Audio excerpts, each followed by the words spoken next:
आज भौम अमावस्या का दिन है, बड़ा मंगलवार भी है और शनिचर जयंती, शनि महाराज का जन्मोत्सव भी है। और आज इस विशेष मौके पर हम इस वक्त खड़े हैं नर्मदा माई के तट पे। आप देख सकते हैं किस तरह का दृश्य नज़र आ रहा है। ये नर्मदा माई के वो भक्त हैं जो प्रति अमावस्या को तट पर पहुँचते हैं, घाट पर पहुँचते हैं और डुबकी लगाते हैं और कहीं ना कहीं अपने आप को अवसाद से दूर रखते हैं। लेकिन हमारे साथ इस वक्त बड़ी ही विशेष मेहमान, जिसे हम कह सकते हैं केंद्रीय राज्य मंत्री सविता जी ठाकुर, वो भी नर्मदा माई के एक बड़ी भक्त के रूप में आज नजर आई। जिस तरह से उन्होंने नर्मदा जी के तट पर सुबह सुबह आकर स्नान किया है, डुबकी लगाई है, नर्मदा माई को दीपक लगाया है, पुष्प वर्षा उन पर की, उनका काफ़ी स्वागत सम्मान किया। और ये कहा जाता है कि जीवन दायिनी नर्मदा माई है, मोक्ष दायिनी भी कहा जाता है। दीदी, आप कितने वर्षों से माई की भक्त के रूप में यहाँ पहुँचती है? मैं बहुत दिन से वैसे भक्त हूँ, आज से नहीं, राजनीति के पहले से हूँ।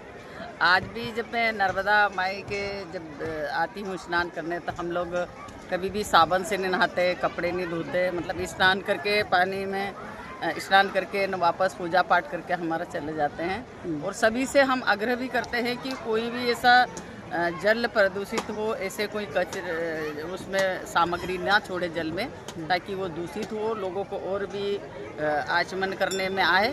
तो मैं बहुत समय से आती हूँ नर्मदा जी, और हम इसलिए भी आते हैं कि आज अमावस्या है और अमावस्या को हमारे क्षेत्र की जनता और माँ नर्मदा को एक पवित्र माना गया। उनके मात्र गंगा में स्नान करने से और नर्मदा मात्र दर्शन करने से पुण्य मिलता है। तो सभी दुखों का, हमारे भक्तों का, सबका दुख का नष्ट हो।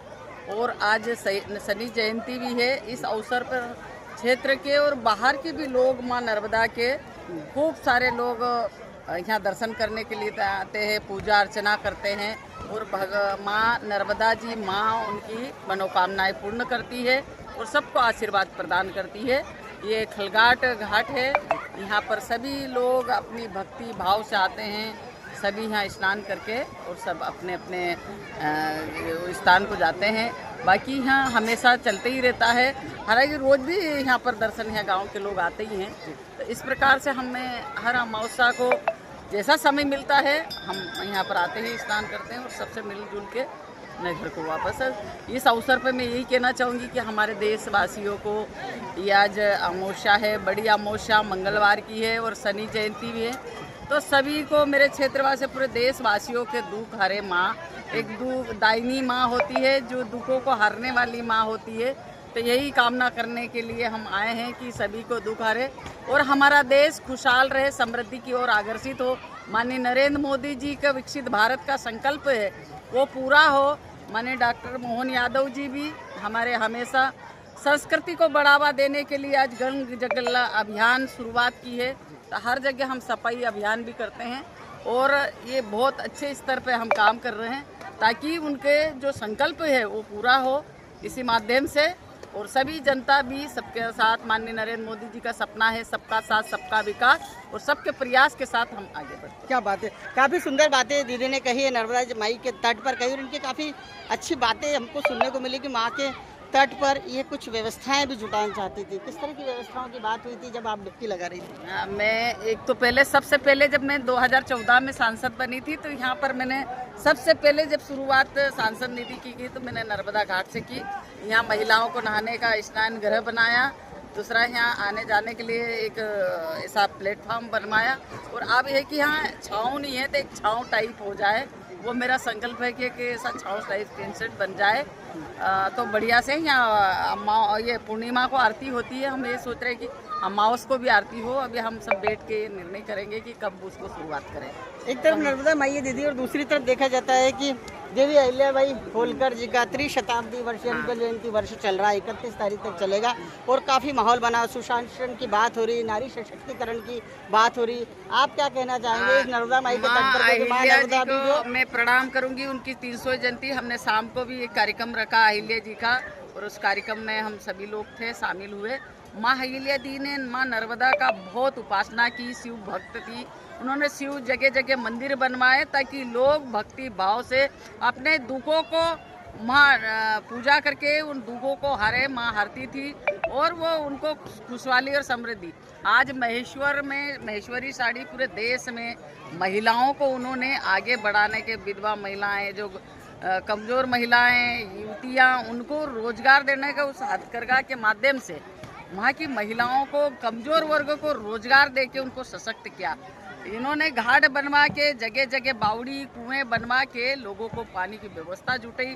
धर्मशालाएं जो बनाई, माँ अहिल्या जी कभी भी 300 जयंती है पर हम हमारे उनके पत्र चिन्हों पे चल के हम जो माननीय नरेंद्र मोदी जी का विकसित भारत का संकल्प है, इसको पूरा करने के लिए हम एक साथ उनके सपनों का आधार, जैसी अहिल्या जी थी एक दृढ़ संकल्प महिला, ऐसे ही हम साथ में एक कदम से कदम मिला के चल के माननीय नरेंद्र मोदी जी के सपने जो 2046 के, वो सभी की हम पूरा करना चाहते हैं।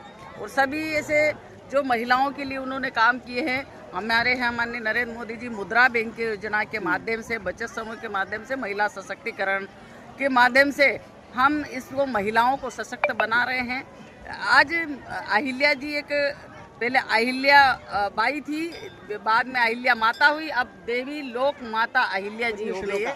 तो ये हमारे आज माननीय नरेंद्र मोदी जी वो कोई भी ऐसे काम किए हैं, उनको आज अच्छे स्थान पे लाने का, उनको पूरे देश में, पूरी देश दुनिया में उनका नाम को और लोग प्रसिद्ध करें और लोग उनके पद चिन्हों पे चले, ऐसा प्रचार प्रसार सभी के माध्यम से हम आगे बढ़ा रहे हैं, ताकि अहिल्या माँ ने जो काम किए हैं उन्हीं काम को हम आगे बढ़ाएं, ताकि उन्होंने सुशासन की दृष्टि से ऐसा सुशासन चलाया कि वो जब खुद के दुखों को भूल के उन्होंने सुशासन पे ध्यान दिया और जनता की सेवा की, वही भावनाओं के साथ हम आगे बढ़े। क्या बात है। सावित्री ठाकुर जी में भी देखा है अहिल्या जी का जो कृतित्व है, उनके भीतर भी कहीं ना कहीं आज इस उद्बोधन के दौरान झलकता नजर आया नर्मदा जी के तट पर।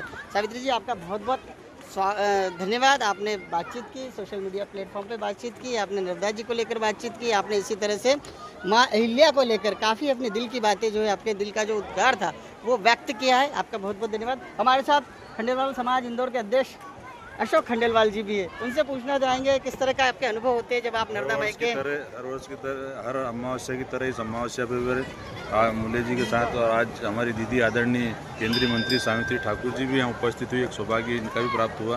और हर अमावस्या को हम यहाँ दर्शन करने आते हैं और एक बहुत अच्छी अनुभूति हमको यहाँ प्राप्त होती है। और आज आदरणीय दीदी ने ये घोषणा की कि यहाँ एक शेड का निर्माण अतिशीघ्र किया जाएगा, तो सभी यहाँ आने वाले यात्रियों की भी मांग थी कि कभी एक शेड बन जाए तो बहुत अच्छा होगा। और आज दीदी के साथ हमने यहाँ नर्मदा का स्नान किया। क्या बात है। हमारे साथ एक बड़े अहम शख्स है अजय भैया किलकारी जी, कि दीदी से काफ़ी करीब रहने की उनकी आदत है और कहने के उनका काफ़ी ख्याल रखते हैं, दीदी भी उनका काफ़ी ख्याल रखती है। दीदी ने इन्हीं के रिक्वेस्ट पर हमसे चर्चा करने को दीदी राजी हुई। अजय जी, किस तरह बखान करेंगे दीदी का इस पावन अवसर पर नर्मदा माई के तट पर? दीदी अपने क्षेत्र के लिए दिन रात मेहनत कर रही है कि विकास हो जाए इस क्षेत्र का। और आज अमावस पे नहाने आए ये, और अशोक जी की वजह से मैं आ गया, नहीं तो मैं तो आता ही नहीं हूँ यहाँ पे, गांव में रहने वाला। और बहुत अच्छा लगा आज दीदी ने सोशल मीडिया के प्लेटफॉर्म पे बात करी, इसके लिए धन्यवाद दीदी का। क्या बात है। वाकई असाधारण व्यक्तित्व की धनी कही जा सकती है केंद्रीय मंत्री, केंद्रीय राज्य मंत्री सावित्री ठाकुर जी इतने बड़े प्रोफाइल के साथ में यदि नर्मदा जी के तट पर पहुंचती है, सामान्य लोगों जैसा ही नर्मदा माई का पूजन अर्चन करती है, डुबकी लगाती है, और कहीं ना कहीं यही बात जो है एक खास बनाती है उस व्यक्तित्व को जो एक बड़े प्रोफाइल के साथ में समाज में काम करता नजर आता है। मैं नर्मदा तट से, खलघाट से बालकृष्ण मुले आपको इसी तरह से हर अमावस पर अपडेट देता रहता हूँ। इस बार भी आपको एक अपडेट दिया गया है। बोलो नर्मदे हर। बात करोगी भाभी, अभी मत छेड़ो, मैं कोई समय ले लिया मैंने, मैं जा रही हूँ।